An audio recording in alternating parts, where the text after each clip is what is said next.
میرے نبی نے فرمایا جو 3 جمعے مسلسل چھوڑ دیتا ہے وہ میری ملت سے خارج ہو جاتا ہے، میری امت سے خارج ہو جاتا ہے۔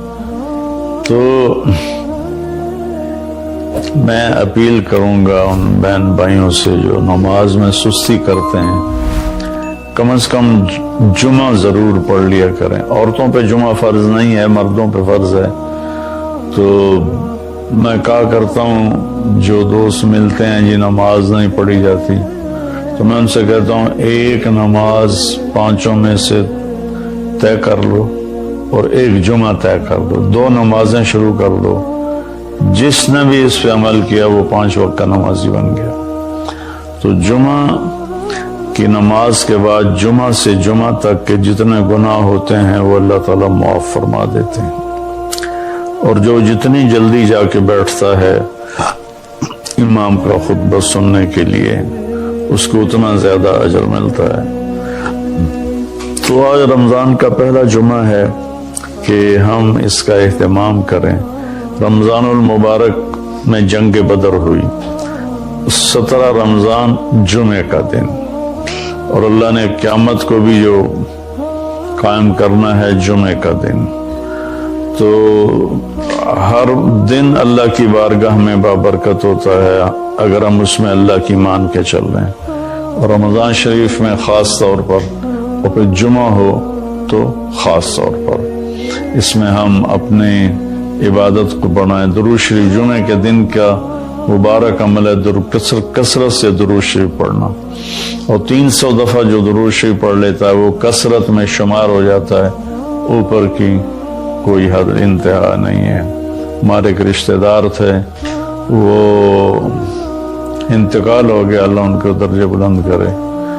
وہ روزانہ ایک دن میں 10,000 دفعہ درود شریف پڑھا کرتے تھے، ہر وقت تسبیح ان کے ہاتھ میں ہوتی تھی، اور روزانہ 10,000 دفعہ درود شریف پڑھا کرتے تھے۔ تو میرے بہن بھائیوں، میرے عزیزوں، اللہ تعالیٰ نے ہمیں ہر نماز کی بڑی اہمیت بتائی ہے، ہر نماز کی، لیکن خاص طور پر جمعے کی بڑی فضیلت ہے، اور جمعہ بھی رمضان المبارک کا ہو تو اور زیادہ وہ باعث برکت ہے، قابل رحمت ہے۔ تو روزے کا بھی اہتمام ہو اور ساری نمازوں کا اہتمام فرمائیں، کوئی با جماعت پڑھنے کی کوشش کریں، کوئی جماعت سے رہ جائے تو پھر اس کو چھوڑیں نہیں، اسے ضرور پڑھ لیں، کہ نماز کی اللہ تعالیٰ نے جتنی تاکید قرآن میں کی ہے اور کسی کی اتنی تاکید نہیں کی۔